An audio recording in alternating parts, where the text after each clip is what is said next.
நாட்டின் நிலைத்தன்மையை பாதுகாக்க இனவாத தூண்டல்களை மக்கள் புறக்கணிக்க வேண்டுமென PKR உதவி தலைவர் டாக்டர் ஸ்ரீ ரமணன் ராமகிருஷ்ணன் வலியுறுத்தியுள்ளார்.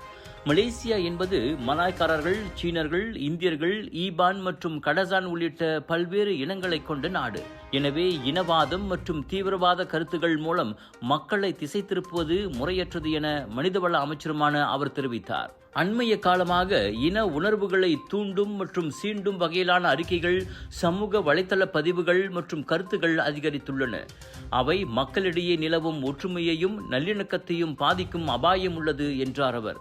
மடானி அரசாங்கத்தின் சாதனைகளுக்கு எதிராக பெரிய பிரச்சனைகள் எதுவும் இல்லாததால் சில தரப்பினர் வேறு வழியின்றி இதுபோல் மக்களின் கவனத்தை திசை திருப்ப முயல்கின்றனர். குறுகிய இன உணர்வுகளையும் வெறுப்புணர்வையும் தூண்டிவிட்டு வேடிக்கை பார்ப்பதே இவர்களின் வேலையாகிவிட்டது.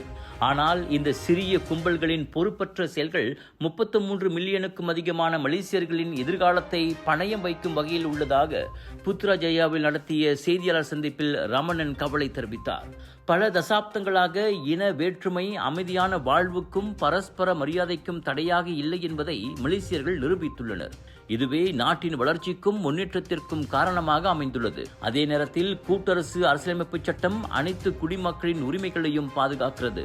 எனவே கருத்து சுதந்திரம் என்பது மக்களை தூண்டி விடுவதற்கோ அல்லது பிளவுபடுத்துவதற்கோ பயன்படுத்தப்படக்கூடாது என்றும், இனம், மதம், ஆட்சியாளர்கள் தொடர்பான 3R விவகாரங்களை தூண்டி விடுபவர்கள் மீது அரசாங்கம் கடுமையான நடவடிக்கை எடுக்கும் என்றும் ராமணன் தெரிவித்தார். புது தோற்றத்துடன் வந்துவிட்டது சாரதா டெக்ஸ்டைல்ஸ். பல டிசைன்களில் அனைவருக்குமான வண்ண வண்ண ஆடைகள். பிரிக்ஃபீல்ட் சென்ட்ரல் ஸ்ட்ரீட்டில் புதுக்கிளை. உடனே வாங்க, பிடிச்சத வாங்கிட்டு போங்க.